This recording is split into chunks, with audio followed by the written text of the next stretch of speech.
Shalom Bapak Ibu dan Saudara yang kami hormati, yang kami kasih di dalam Tuhan. Hari ini adalah hari yang berbahagia di dalam kehidupan kita, karena Tuhan memberikan kita kesempatan untuk sekali lagi bersama-sama dengan keluarga kita memuji menyembah Tuhan. Bapak Ibu dan Saudara yang kasih Tuhan, hari ini kita bersama-sama akan memperhatikan satu kebenaran firman Tuhan yang tadi firman Tuhan sudah kita baca bersama-sama, yang saya ambil dalam Lukas pasalnya yang ke-24 ayatnya 13 sampai 35. Saudara, judul khotbah saya pagi ini adalah pentingnya pengertian. Pentingnya pengertian. Tapi Bapak Ibu dan Saudara dikasih Tuhan, sebelum kita bersama-sama memperhatikan dan belajar akan kebenaran firman Tuhan, kita bersama-sama akan tunduk kepala. Kita berdoa, mohon pimpinan Tuhan di dalam kita mempelajari firman Tuhan. Kita tunduk kepala dan kita berdoa. Bapa kami yang di dalam surga, kami mengucap syukur karena pada pagi hari ini kami boleh bersama-sama dengan keluarga kami, dengan orang-orang yang mengasihi kami, datang kepada Tuhan, menyerahkan, mempersembahkan, memberikan segala kehidupan kami. Bapa, terima kasih Tuhan karena kami bersyukur, karena kami selalu memperoleh kesempatan untuk kami bersekutu bersama-sama, beribadah bersama-sama, melayani bersama-sama. Dan kami percaya Tuhan memberkati. Setiap apapun yang kami kerjakan, kami lakukan, semuanya diberkati oleh Tuhan. Terima kasih Bapa di dalam surga, di dalam dan demi nama Tuhan kami Yesus Kristus, kami bersyukur, kami berdoa. Haleluya. Amin. Nah, saudara dikasih Tuhan, mari kita bersama-sama memperhatikan firman Tuhan. Bapak Ibu dan saudara dikasih Tuhan, sudah sepatutnya saudara kalau kita itu bersyukur kepada Tuhan. Kenapa? Ada banyak hal yang Tuhan berikan kepada kita. Terlebih saudara, ketika kita itu diciptakan oleh Tuhan menjadi manusia. Saudara, kita harus bersyukur saudara kalau kita diciptakan Tuhan itu menjadi manusia. Kenapa? Karena manusia itu adalah makhluk ciptaan Allah yang paling mulia di antara makhluk-makhluk ciptaan Allah yang lainnya. Saudara, apa kelebihan manusia? Banyak. Kalau kita berbicara tentang kelebihan manusia, banyak saudara. Tetapi salah satunya adalah bahwa manusia itu memiliki kemampuan untuk berbicara. Itu salah satu kelebihan manusia. Ada banyak dialog, ada banyak percakapan, ada banyak bahasan-bahasan, ada banyak bahasa-bahasa yang diperbincangkan oleh manusia. Meskipun, saudara, katanya hewan dan tumbuhan juga memiliki bahasa. Ada bahasa hewan, ada bahasa tumbuhan. Tetapi pastinya tidak sekompleks yang dimiliki oleh manusia.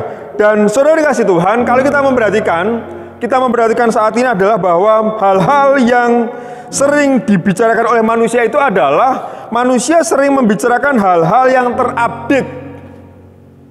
Atau kalau bahasa kekiniannya apa? Viral ya? Viral, iya, viral. Sesuatu yang viral, sesuatu yang muncul, sesuatu yang update itu selalu dibicarakan oleh manusia. Contohnya apa, saudara? Contohnya apa? Contohnya ini yang sering yang terjadi. Pembahasan tentang COVID-19. Di mana-mana saudara, yang dibicarakan adalah tentang COVID-19. Ketika sedang duduk bersama tentang COVID-19. Ketika kalau orang Solo Wedangan, yang dibicarakan apa? COVID-19. Media sosial, apa yang dibicarakan? COVID-19. Sosial media, apa yang dibicarakan saudara? Tentang COVID-19. Itu dibicarakan. Beberapa bulan yang lalu atau beberapa tahun yang lalu saudara, kita sering membicarakan dan banyak membahas tentang Presiden Jokowi atau tentang Pak Ahok ketika tersandung kasus. Nah, itu dibicarakan. Semua orang membicarakan tentang mereka berdua atau tentang kasus prostitusi online seharga 80 juta rupiah. Saudara, itu dibicarakan. Nah, kalau kita memperhatikan saudara, ternyata saudara bukan hanya saat itu saja pembahasan hal-hal yang viral itu dibahas oleh manusia. Saudara, murid-murid Yesus saudara juga membicarakan hal itu. Murid-murid Yesus saudara membicarakan hal-hal yang viral, hal-hal yang hangat sedang terjadi. Kematian Yesus saudara itu menjadi bahan pembicaraan. kematian Yesus saudara menjadi trending topik. Kematian Yesus saudara itu menjadi viral di kalangan orang Yahudi dan di kalangan para murid-murid pada waktu itu. Semua membicarakan tentang kematian Yesus. Mereka terus membicarakan kematiannya, mereka terus membicarakan tentang pelayanan Yesus, dan semua dibicarakan. Dan saudara dikasih Tuhan, pagi ini saudara kita juga mau belajar tentang penampakan yang dilakukan oleh Yesus kepada para murid-muridnya. Saudara, ada 3 hal yang bisa kita pelajari pada pagi hari ini. Apa saja saudara? Yang pertama saudara, ketidakmengertian akan firman Tuhan membuat hidup, pemikiran, dan perkataan manusia menjadi sia-sia. Yang pertama saudara, ketidakmengertian akan firman Tuhan membuat hidup, pemikiran, dan perkataan perbincangan manusia itu menjadi sia-sia. Bapak Ibu bisa memperhatikan di dalam ayat yang ke-13 sampai yang ke-24. Ayat 13 sampai ayat yang ke-24. Saudara, dalam ayat 13 sampai ayat 24 ini saudara diceritakan ada 2 orang murid yang melakukan perjalanan ke Emmaus. Dari Yerusalem ke Emmaus. Dan di sepanjang perjalanan itu saudara, mereka itu membicarakan tentang Yesus yang mati di kayu salib. Tetapi ketika mereka sedang berbicara saudara, sedang melakukan perjalanan, tiba-tiba saudara Yesus datang bersama-sama dengan mereka. Dan Yesus saudara bertanya, apa yang sedang kalian perbincangkan? Apa yang sedang kalian percakapkan? Kalian sedang berbicara tentang apa? Lalu berhenti, dan salah seorang yang bernama Kleopas menunjukkan dengan muka suramnya bertanya, apakah kamu adalah salah satu orang di Yerusalem yang tidak mengerti tentang hal-hal yang terjadi belakangan ini? Yesus disalib. Kami kehilangan pengharapan kami kepada Yesus. Kenapa? Karena Yesus adalah orang yang kami harapkan untuk melepaskan kami dari yang namanya kematian. Tetapi ternyata apa? Ternyata Yesus mati. Yesus mati, Yesus disalib. Dan kami juga heran, karena ketika teman-teman kami perempuan datang ke kubur Yesus, mereka mendapati bahwa kubur Yesus kosong. Yesus katanya sudah bangkit. Tetapi saudara dikasih Tuhan, ternyata mereka tidak mengerti. Mereka tidak mengerti bahwa apa yang terjadi itu sudah dikatakan oleh Alkitab. Dan mereka membahas itu, kematian Yesus dibahas, Yesus yang tidak ada di kubur dibahas, hilangnya pengharapan mereka dibahas, ketakutan mereka dibahas, hilangnya keyakinan mereka dibahas, semua dibahas. Dan ini menjadi topik pembicaraan dari kedua murid ini selama 7 mil. 7 mil itu kurang lebih sekitar berapa ya? Sekitar 14 km lah. Kalau jalan 14 km ya sekitar 2-3 jam kalau jalan pelan-pelan. Itu menjadi pembicaraan mereka, saudara. Nah, saudara kasih Tuhan, terkadang saudara kita menjadi 2 orang murid Yesus pada waktu itu. Terkadang dalam kehidupan kita sehari-hari, saudara, kita bisa saja atau kita menjadi 2 orang murid Yesus pada waktu itu. Ketidakmengertian kita akan firman Tuhan, ketidakmengertian kita akan rencana Tuhan, ketidakmengertian kita akan maksud Tuhan, itu menjadikan kita menjadi mudah putus asa dan menjadi mudah menyerah. Terlebih saudara, ketika kita menghadapi situasi yang tidak baik, terlebih ketika kita menghadapi kenyataan saudara yang tidak menyenangkan, terlebih ketika kita menyadari bahwa dalam hidup kita itu terjadi hal-hal yang tidak kita harapkan. Kita sering bilang, Tuhan itu kan kaya. Katanya Tuhan kaya. Tetapi kenapa kita miskin? Saudara, kita sering bilang Tuhan kan maha mendengar. Pendeta bilang Tuhan maha mendengar. Banyak referensi-referensi buku mengatakan Tuhan itu maha mendengar. Tetapi kenapa doa saya sampai sekarang belum dijawab oleh Tuhan? Katanya Tuhan maha mendengar. Tapi doa saya belum dijawab. Saudara, kita sering bilang, ya Tuhan itu maha kuasa. Atau kita sering mengatakan Tuhan itu maha kuasa. Kan katanya Tuhan maha kuasa. Tetapi kenapa sampai sekarang saya masih sakit-sakitan dan saya belum sembuh? Kita sering mengatakan Tuhan kita maha baik. Atau sering kita bertanya, kan Tuhan maha baik. Tetapi kenapa hidup saya sampai sekarang susah, menderita? Bapak Ibu dan Saudara kasih Tuhan, memang ada kalanya Tuhan itu susah untuk dimengerti. Ada kalanya saudara, Tuhan itu tidak dimengerti. Akal kita, pikiran kita, saudara terkadang tidak mengerti apa yang menjadi maksud Tuhan, apa yang menjadi rencana Tuhan. Ketika Tuhan tidak dimengerti. Dan kita bertanya, Tuhan kenapa? Kita bertanya, kenapa Tuhan? Ada apa Tuhan? Kenapa begini Tuhan? Kok bisa sih Tuhan? Tuhan, saudara, sama seperti dua murid yang berjalan dari Yerusalem ke Emmaus. Mereka menceritakan yang terjadi, hal buruk terjadi, hal yang tidak menyenangkan terjadi.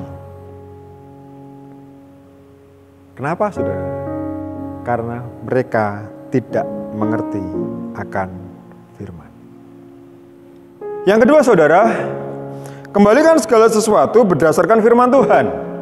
Kembalikan segala sesuatu berdasarkan firman Tuhan. Bapak Ibu bisa memperhatikan ayat yang ke-25 sampai yang ke-27. Sekali lagi, ayat 25 sampai yang ke-27. Dalam ayat ini saudara, ayat 25, 26, 27 saudara, Yesus mulai berbicara kepada murid-muridnya, kepada kedua orang ini, dengan nada yang sedikit tegas dan keras.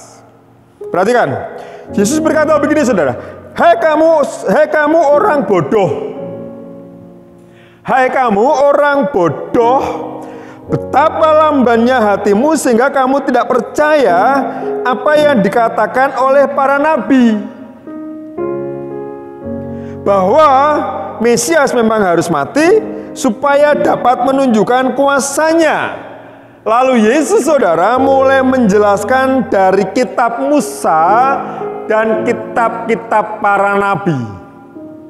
Saudara, Yesus mengatakan, Hai kamu orang bodoh, betapa lambannya kamu.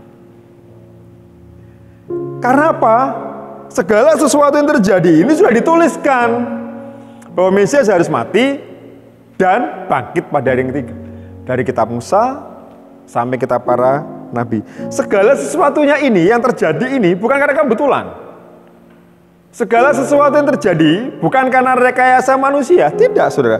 Tetapi Tuhan mengingatkan kepada para murid-murid supaya apa? Supaya mereka percaya pada firman Tuhan, supaya mereka kembali pada firman Tuhan, supaya mereka mengingat kepada firman Tuhan. Dalam hal ini saudara, Yesus saudara mengingatkan kepada murid-muridnya supaya apa? Supaya mereka selalu mengingat.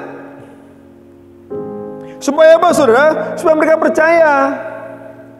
Supaya apa saudara? Supaya mereka mempertahankan bahwa kitab suci itu adalah landasan hidup mereka. Kitab suci itu adalah sebagai pondasi kehidupan mereka. Kitab suci saudara itu adalah dasar dari segala sesuatu yang terjadi dalam kehidupan para murid-murid.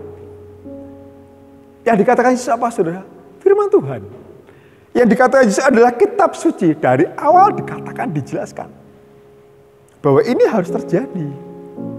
Supaya apa? Mereka kembali kepada firman Tuhan. Mereka kembali kepada Alkitab. Nah, saudara kasih Tuhan, di dunia ini tidak ada sesuatu yang terjadi karena kebetulan. Setuju ya? Di dunia ini tidak ada sesuatu yang terjadi karena kebetulan. Semuanya saudara sudah tertulis di dalam Alkitab, meskipun tidak secara detail. Tetapi beberapa di antaranya adalah tentang kelahiran Yesus, itu sudah dituliskan dari firman Tuhan. Lalu akhir zaman, kehidupan akhir zaman saudara, itu sudah dituliskan dalam Alkitab. Keselamatan sudah dituliskan dalam Alkitab. Bagaimana orang bisa selamat, bagaimana bisa orang masuk surga, itu sudah dituliskan di dalam Alkitab. Bagaimana orang bisa menghadapi, bisa memasuki dunia yang kekal, itu sudah dituliskan di dalam Alkitab. Bukan hanya itu saja saudara, tentang janji-janji Tuhan ditulis, tentang penyertaan Tuhan ditulis, tentang rencana-rencana Tuhan ditulis.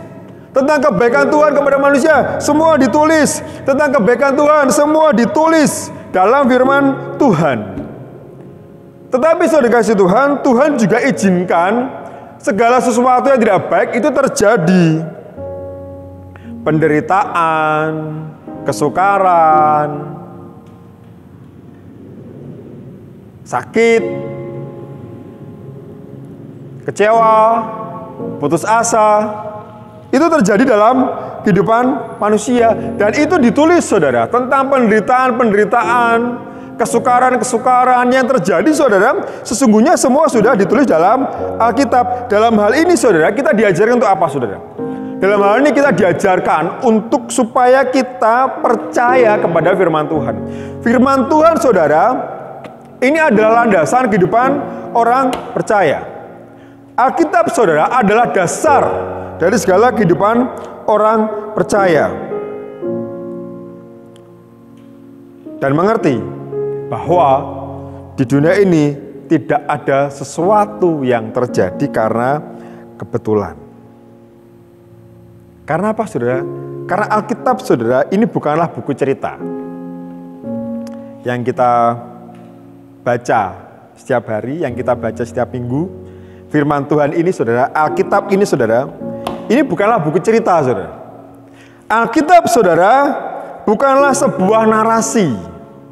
Alkitab saudara bukanlah sebuah karya ilmiah. Alkitab bukan sebuah cerita sejarah. Alkitab juga bukan sebuah buku cerita non-fiksi, tidak saudara. Alkitab saudara merupakan firman Tuhan yang merupakan landasan kehidupan, tuntunan bagi setiap orang-orang percaya. Saudara, Allah saudara berbicara dalam kehidupan kita melalui apa? Melalui firman Tuhan. Saudara yang kasih Tuhan, kembali saudara, bahwa dalam kehidupan kita, dalam kehidupan saya, dan dalam kehidupan saudara semua, kembali bahwa yang melandasi hidup kita itu adalah firman Tuhan. Segala sesuatu yang terjadi dikembalikan kepada firman Tuhan. Saudara, murid-murid tidak mengerti. Tetapi Yesus mencoba menjelaskan. Bukan dengan logikanya, bukan dengan akal pikirannya. Tetapi Yesus menceritakan dari firman Tuhan, menegaskan, memberikan kekuatan, meneguhkan para murid-murid dengan apa saudara? Dengan firman Tuhan. Segala sesuatu yang terjadi kembali kepada firman Tuhan. Yang ketiga Bapak Ibu, yang terakhir, tetap tinggal di dalam Yesus dan alami segala kuasanya. Tetap tinggal di dalam Yesus dan alami segala kuasanya. Bapak Ibu bisa memperhatikan ayat 28 sampai 35. Ayatnya berapa? 28 sampai 35. Saudara, dalam bagian ini saudara, para murid-murid saudara waktu itu memaksa Yesus untuk tinggal bersama-sama dengan mereka. Kenapa? Karena hari sudah hampir gelap. Ketika tiba di kota Emmaus dan akan berpisah, Yesus seolah-olah akan pergi. Lalu mereka memaksa Yesus untuk tinggal. Tinggallah dengan kami karena hari sudah gelap, hampir malam. Lalu Yesus menyetujuinya dan Yesus tinggal bersama-sama mereka. Yesus menumpang di tempat mereka.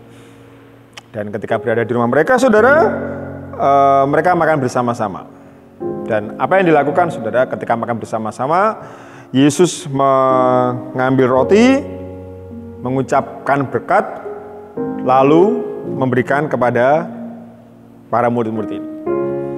Saudara, hal ini saudara sama seperti yang dilakukan oleh Yesus ketika Yesus akan mati dan ketika Yesus dengan ke-12 muridnya melakukan perjamuan malam.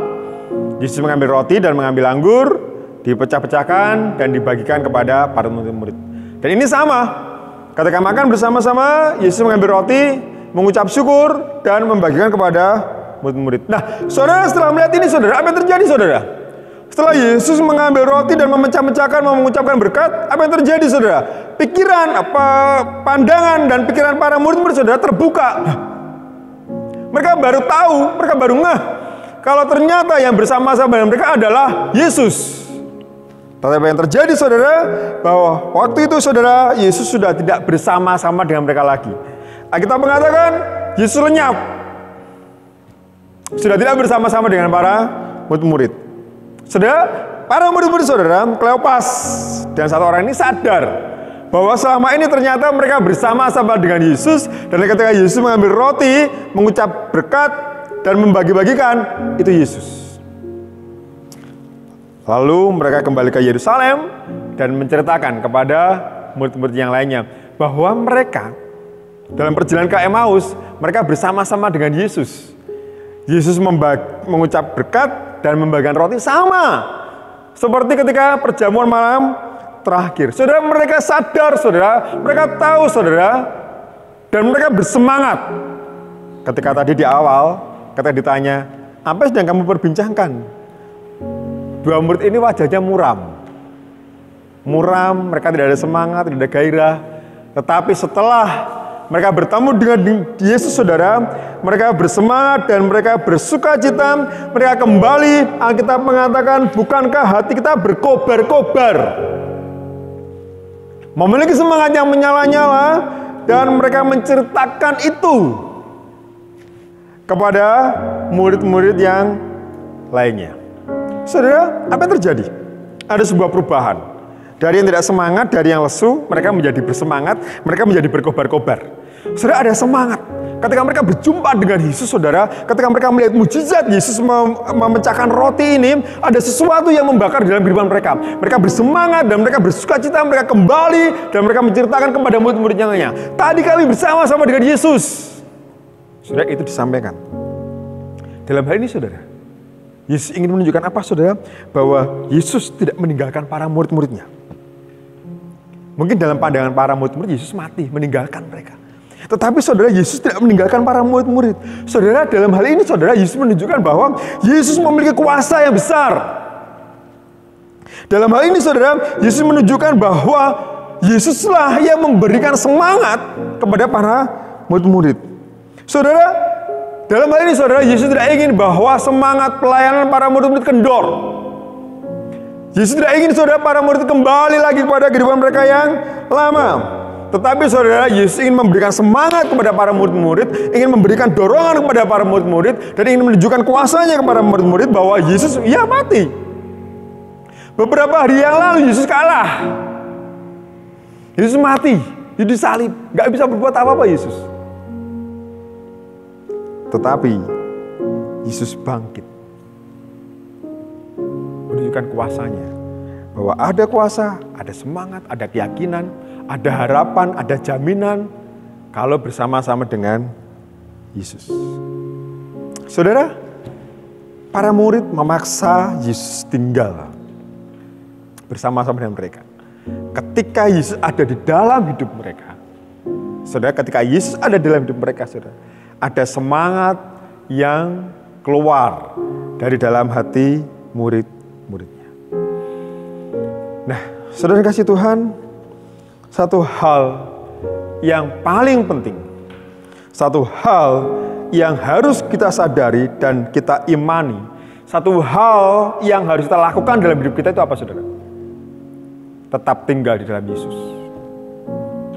Saudara, satu hal yang paling penting, saudara, dalam kehidupan kita adalah tetap tinggal di dalam Yesus, dan Yesus tinggal di dalam kehidupan kita. Kenapa, saudara? Karena Yesus itu adalah sumber kekuatan dan sumber mujizat di dalam kehidupan kita. Hanya Yesus, saudara, yang menjadi sumber kekuatan, sumber sukacita, sumber pengharapan di dalam kehidupan kita. Saya sudah sampaikan, saya singgung minggu yang lalu, harta, kekayaan, manusia, pangkat, kepandaian, akal. Saudara, itu tidak memberikan apa-apa. Kalaupun itu memberikan sesuatu, tetapi hanya bersifat sementara. Tidak kekal. Tetapi saudara kasih Tuhan, Yesus itu yang memberikan kekuatan, dan Yesus yang memberikan sukacita di dalam kehidupan kita. Pengharapan kita tidak akan pernah usai Kalau apa? Ada Yesus di dalam kehidupan kita. Persoalan, permasalahan, orang lain bisa meninggalkan kita. Kecewa bisa datang dalam kehidupan kita. Tidak dihargai orang lain bisa datang dalam kehidupan kita. Ketika orang lain mencoba menjatuhkan kita, bisa datang dalam kehidupan kita. Tetapi kalau kita punya Tuhan Yesus, saudara, kita akan tetap memiliki namanya semangat dan sukacita. Saudara, beberapa hari yang lalu saya bertemu dengan seseorang, dan dia bercerita, dia bilang begini, untung saya punya Tuhan Yesus. Saya balik tanya, lah kenapa? Kalau saya tidak punya Tuhan Yesus, beberapa hari yang lalu saya sudah mau bunuh diri. Tetapi Tuhan Yesus yang ada di dalam hidup saya memberikan saya jaminan, kekuatan, dan kepastian. Begitu menyedihkannya, saya tidak kuat menghadapi hidup ini. Dan saya sudah berniat untuk bunuh diri, tetapi ada Tuhan Yesus yang memberikan saya kekuatan. Satu lagi, saudara, saya bertemu dengan seseorang yang bercerita bahwa bagaimana Tuhan itu memelihara kehidupannya dia. Bukan orang kaya, bukan orang yang pintar, tetapi orang yang percaya kepada Tuhan Yesus bahwa Tuhan Yesus memelihara hidupnya. Tuhan memelihara. Tuhan mencukupkan. Tuhan mencukupkan. Tuhan menyediakan apa yang diperlukan. Tuhan memberikan apa yang dibutuhkan. Mujizat, pertolongan, itu dinyatakan dalam hidupnya tepat pada waktunya. Saudara, manusia tidak akan pernah membuat yang namanya mujizat. Karena mujizat itu hanya milik Yesus. Tetapi bagaimana kita bisa mengalami namanya mujizat? Harus bersama-sama dengan Yesus. Mengalami mujizat, saudara, bukan karena akal kepandaian pikiran kita, tetapi tetap tinggal di dalam Yesus, dan Yesus tinggal di dalam hidup kita. Dan kita akan mengalami yang namanya mujizat-mujizat setiap hari, setiap waktu, setiap saat. Pemeliharaan Tuhan, penyertaan Tuhan, kekuatan Tuhan, sukacita Tuhan dapat kita rasakan. Berapa banyak orang yang saat ini putus asa?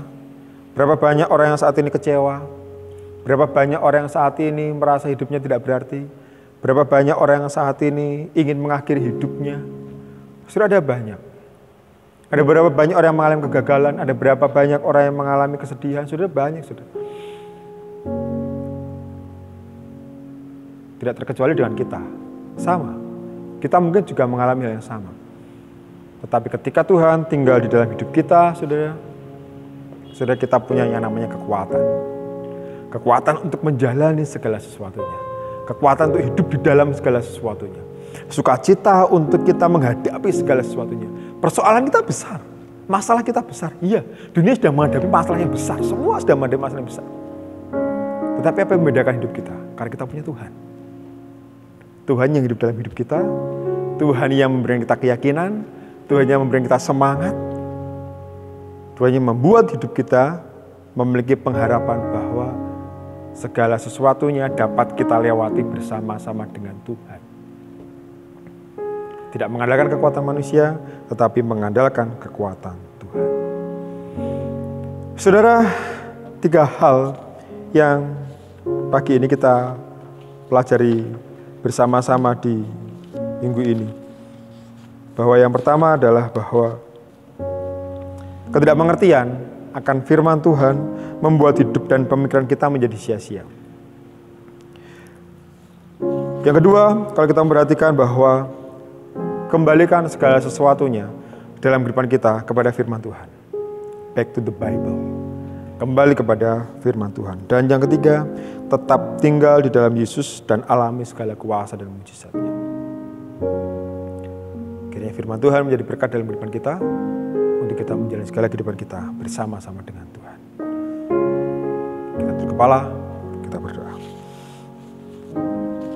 Bapa kami yang di dalam surga, terima kasih Tuhan, karena pagi ini kami boleh bersama-sama belajar akan kebenaran firman Tuhan, yang kembali mengingatkan kepada kami bahwa Satu hal yang terpenting adalah kami tetap tinggal di dalam Tuhan.